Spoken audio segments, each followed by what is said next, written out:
Lecture du livre des Nombres. Le Seigneur dit à Moïse, « Voici comment Aaron et ses descendants béniront les fils d'Israël. Que le Seigneur te bénisse et te garde. Que le Seigneur fasse briller sur toi son visage, qu'il se penche vers toi. Que le Seigneur tourne vers toi son visage, qu'il t'apporte la paix.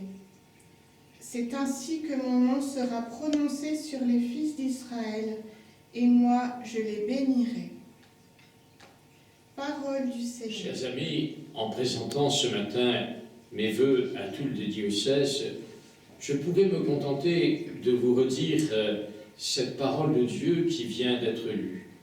Nous avons besoin du Seigneur qui nous bénisse, qui nous garde tout au long de cette année. Quelle que soit notre proximité géographique, à défaut de vous voir, je sais que vous suivez cette rencontre et je vous remercie d'être à l'écoute. Il est probable que c'est la dernière fois que je peux vous présenter mes vœux de bonne et sainte année pour vous, pour toute votre famille et pour le diocèse. Je suis en effet dans l'année de ma retraite. J'ai vécu 15 années au service de ce diocèse, en y donnant le meilleur de moi-même, avec tous ceux qui ont participé à cette avancée missionnaire, et je leur dis ma profonde reconnaissance. Un autre viendra et vous vivrez une nouvelle étape, avec en particulier le synode, qu'à la suite du pape François, nous avons mis en cours et que nous travaillons en ce moment. Quant à moi, je laisserai cette agréable région pour retourner vivre en Provence. Je rends grâce pour toute l'amitié partagée avec les uns et les autres, le soutien et le dévouement de beaucoup. Je n'ignore pas que certains n'ont pas compris ou ont contesté mes actions.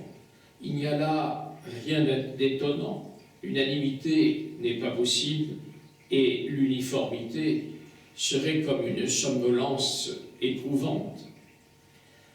L'année 2021 restera marquée par la pandémie du coronavirus et ses conséquences. Beaucoup de familles ont été touchées par le virus.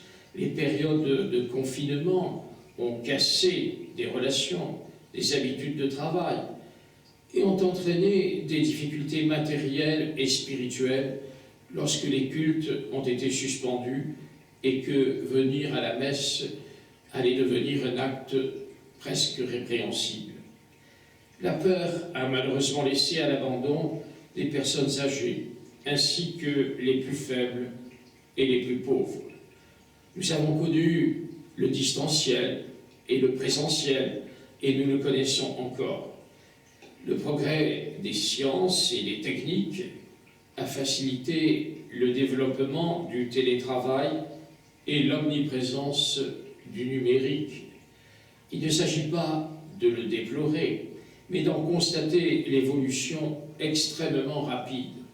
C'est pourquoi, comme chrétiens, nous sommes plus que jamais appelés à nous préoccuper des pauvres, des personnes qui souffrent de la perte de leur situation, des petits commerces qui doivent fermer définitivement, des migrants dans des situations précaires. Notre Église diocésaine a peu de moyens, mais elle est riche en moyens humains.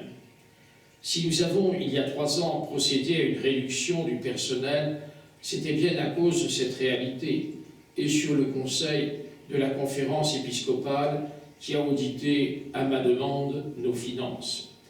Aujourd'hui, nous sommes parvenus à l'équilibre budgétaire et nous pouvons espérer, pour les 2 ou 3 ans à venir, maintenir l'équilibre financier. Je remercie tous nos donateurs et toutes les paroisses qui œuvrent pour assurer une rentrée d'argent suffisante. Je prends maintenant le rapport que monsieur l'économe, qui ne pouvait être là ce matin, m'a donné. C'est ce qu'il écrit à votre intention. L'année 2021 est depuis peu une nature morte, mais je préfère plutôt employer le terme de perspective en trompe-l'œil. Ça aurait pu, et finalement ça n'a pas tenu ses promesses.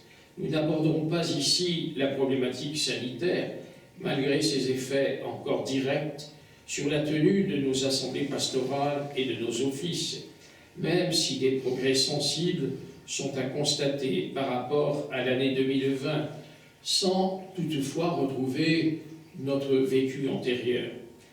Nous avons abordé l'année 2021 confiants dans l'affirmation du redressement de la situation économique du diocèse. Les données comptables et financières sont en phase avec nos prévisions.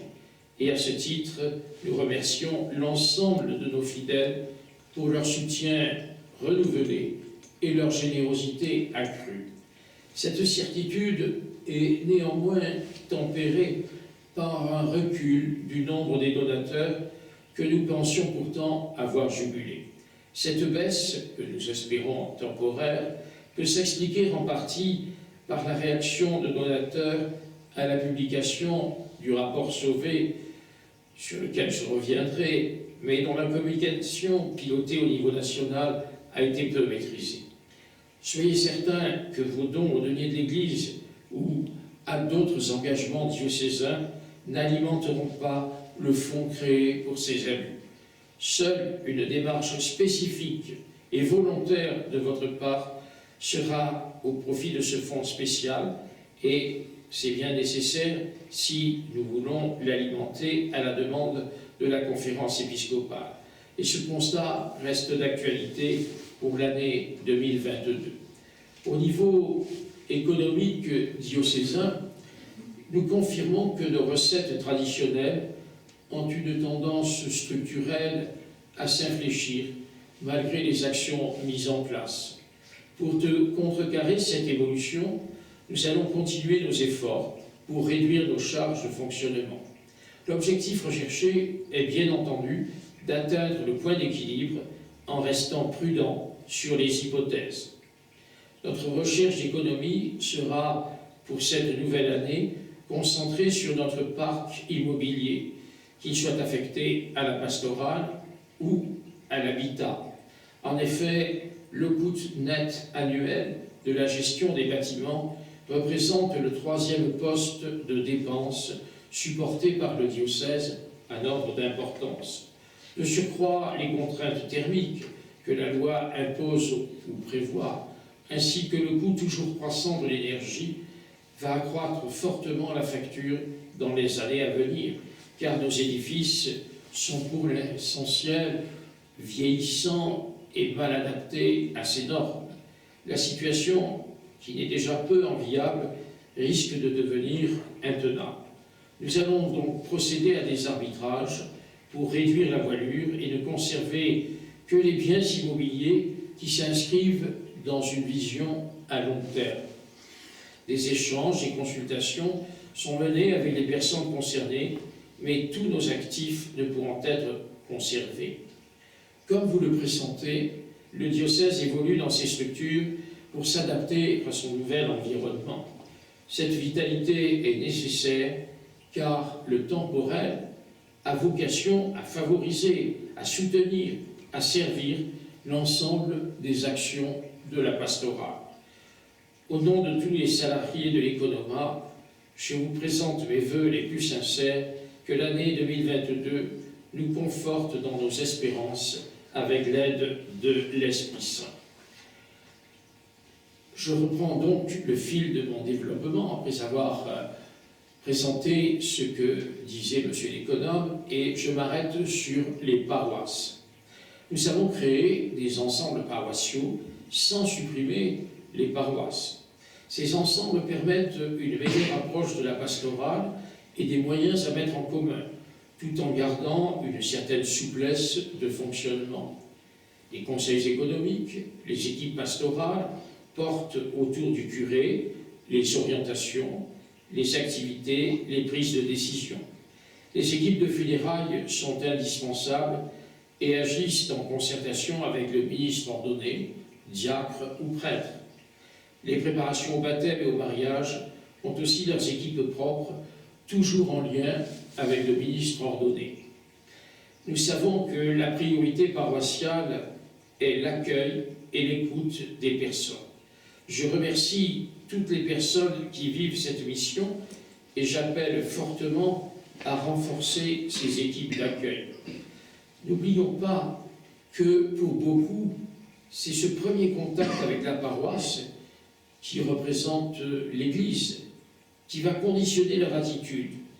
Ce qui veut dire que l'accueil est toujours bienveillant. Mais en même temps, il peut parfois y avoir, avec monsieur le curé et l'équipe pastorale, le temps nécessaire de la réflexion. Durant ces mois de pandémie, les contacts entre les uns et les autres ont été bien maintenus par téléphone ou par Internet. C'est essentiel de ne pas abandonner ce contact. À cet égard, les équipes pastorales sont chargées d'établir ces liens et d'être un soutien pour la vie paroissiale. Je les remercie et je suis heureux que presque tous les ensembles paroissiaux en soient pourvus. Elles sont un élément essentiel de coordination et de relations fraternelles avec les prêtres et les fidèles.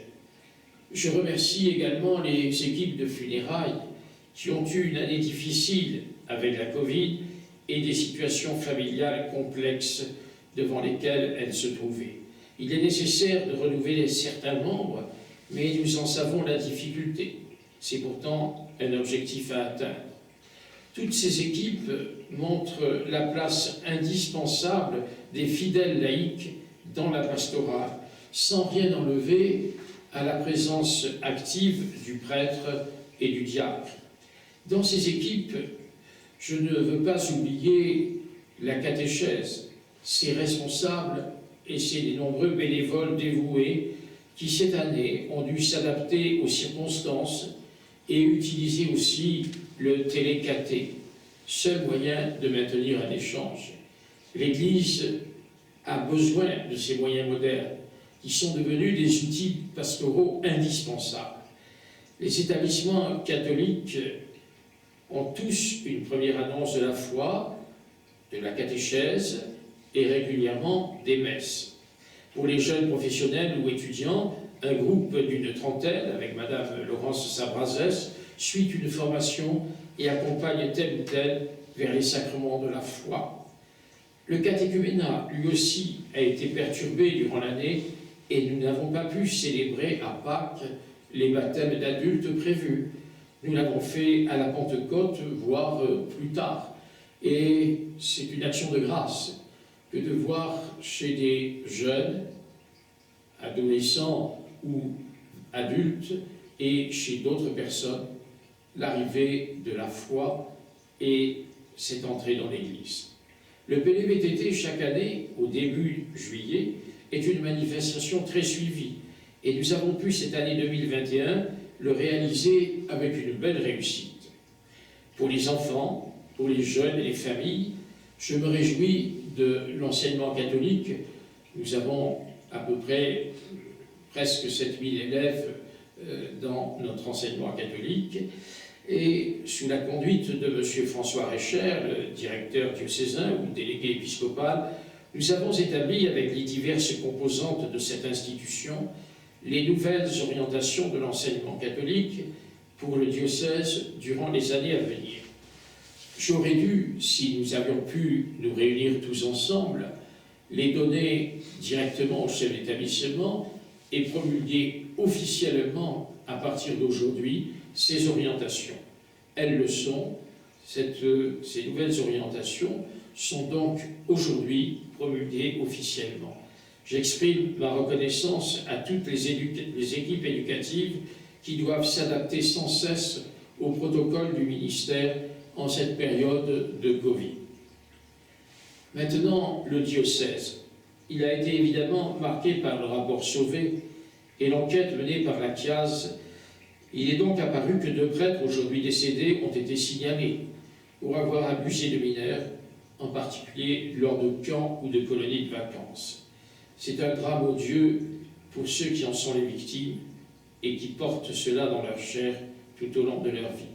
Je leur ai demandé pardon et j'ai transmis la plainte à la cellule de la conférence épiscopale. Ici, j'ai renouvelé la cellule d'écoute du diocèse en lien avec l'enseignement catholique. Nous sommes en train de rédiger une charte pour tous ceux qui s'occupent d'enfants et de jeunes afin de garantir la sûreté de l'encadrement. Par ailleurs, j'attends l'arrivée du nouveau procureur pour signer une convention entre le parquet et le diocèse. Cette terrible réalité nous engage à être des porteurs de confiance et de vérité. Nous sommes tous concernés. C'est pourquoi la conférence épiscopale française a ouvert un fonds de solidarité qui évoquait tout à l'heure le texte de M. l'économe, un fonds de solidarité pour les victimes qui en auront besoin. Cet argent ne provient pas du denier de l'Église, ni des autres ressources, legs ou dons. Les diocèses ne donnent que ce qui est affecté à ce budget. Il y a aussi la question des migrants et des personnes en situation précaire. Plusieurs ont été logés dans des bâtiments du diocèse. À certaines périodes, on a pu compter 45 adultes et enfants logés dans ces divers endroits. Plusieurs, grâce à Dieu, ont été régularisés. La fraternité Georgette à Notre-Dame de la Paix accomplit avec un grand dévouement sa mission d'accueil dans la journée et de recherche de solutions pour les uns et pour les autres. Nous avons vu aussi, depuis le mois de novembre 2020, la fermeture de la cathédrale pour des raisons de sécurité. Et l'expert judiciaire nommé donnera son rapport au mois de mai 2022. Ceci ne signifie pas pour autant que nous puissions réintégrer le lieu. Nous avons dû alors nous porter à l'église Saint-Jacques, mais au bout de quelques mois, au mois de mai exactement, l'expertise de l'architecte des bâtiments de France a conclu au danger que représentait la charpente qui commençait à faire pression sur la voûte et les fidèles risquaient un effondrement partiel ou total de cette voûte. Il nous était donc demandé, et c'était logique, de ne plus utiliser cette église durant le temps des travaux. Je remercie la mairie de Montauban qui a fait diligence pour que ces travaux commencent dès le mois de septembre et que nous puissions utiliser à nouveau le lieu à la fin de l'été 2022. L'année dans le diocèse a été marquée d'événements plus heureux. Nous avons réussi à maintenir les 3 sessions diocésaines pour les futurs mariés. Les journées de Notre-Dame-le-Livron ont vu l'accueil des reliques de Sainte Bernadette et, selon l'apostolat qui se fait depuis Lourdes, Lourdes est venu à Livron. Les participants à ces journées en ont été très heureux, puisque c'était une sorte de pèlerinage à Lourdes, prêché et animé comme au sanctuaire. La restauration du clocher de l'église de l'Immaculée Conception, endommagée après la tempête de 2015, a donné un nouveau style à l'église, et les portes en verre permettent de voir et de prier, même en cas de fermeture. C'est pour être les gardiennes de ce sanctuaire, aujourd'hui dédié à la miséricorde divine, que j'ai appelé les sœurs de la famille missionnaire de Notre-Dame, celles qui ont introduit ces vœux par le chant et la lecture. Elles sont 3 et elles demeurent dans une aile de l'évêché. Des changements sont aussi intervenus dans d'autres communautés, comme les Ursulines, les Sœurs de l'Ange Gardien, les Dominicaines de la Présentation, de la rue du Lycée. Je souhaite à chacune de vivre la mission dans la fraternité et dans l'ouverture. Depuis plusieurs années, nous avons la chance d'accueillir des prêtres étrangers, essentiellement venus d'Afrique. Je les remercie chaleureusement et fraternellement. Sans eux, un certain nombre de paroisses ne pourraient plus avoir la messe régulièrement. Leur présence, certes à durée limitée, fait oublier notre pauvreté qui va s'amplifier et va demander des comportements nouveaux pour les fidèles, pour chacun d'entre vous, par rapport à la fréquentation des messes. Les regroupements seront nécessaires, des horaires renouvelés également. Une autre réalisation qui m'est chère est la croissance des 700 arbres plantés à Montbeton lors du jubilé des 100 ans du diocèse et qui prospèrent grâce à des bénévoles locaux et à l'association La Maison Commune, où sont des représentants du conseil épiscopal pour être la présence du diocèse dans cette action. Nous sommes aussi affiliés à Église Verte pour participer à ce que notre pape François appelle l'écologie intégrale et poursuivre ce chemin. Je vous invite aussi à prier pour tous ceux qui nous ont quittés. Je le fais pour les membres de vos familles, pour vos proches, pour les membres de nos paroisses, mais je citerai seulement et plus particulièrement les prêtres, les abbés Rénal, Baudin, Boissière, Vabre, Talagnon, Laurence. Il y a lieu de reconnaître les bienfaits que nous avons reçus des uns et des autres et de les confier à la miséricorde divine. J'en viens maintenant à la conclusion. En regardant ce qui est accompli, en écoutant les bilans des conseils et des divers groupes, je rends grâce au Seigneur pour ces années, pour les avancées qui ont permis de grandir en fraternité et de rendre en union avec notre pape François notre Église diocésaine plus missionnaire. J'aurais pu parler de bien d'autres choses dans les paroisses, chez les groupes de fidèles. Je devrais citer le MCR, le Mouvement chrétien des retraités, l'hospitalité diocésaine, qui a pu organiser cet été, au mois de juillet, le pèlerinage à Lourdes, et je l'en remercie. La fraternité Saint-François qui grandit, la prière des mères, et bien d'autres groupes qui sont connus de vous ou moins connus. Tous ceux-ci sont engagés sur cette voie. Je pense aussi au renouvellement des responsables du Secours catholique, aux efforts de ceux qui, malgré les difficultés, maintiennent un journal paroissial. Je les en félicite. Je pourrais encore longuement citer des gestes de bénévolat, de fraternité, d'entraide, car beaucoup de personnes connaissent des difficultés, des peines et des souffrances, tout particulièrement les victimes de l'épidémie de coronavirus et de ses différentes manières. Les fidèles du Christ ont une mission, apporter aux autres l'amour du Seigneur. Cette mission est toujours d'actualité. Elle est toujours jeune. C'est pourquoi l'Église est toujours jeune. Parce qu'elle doit être le lieu où l'amour du Christ est présent.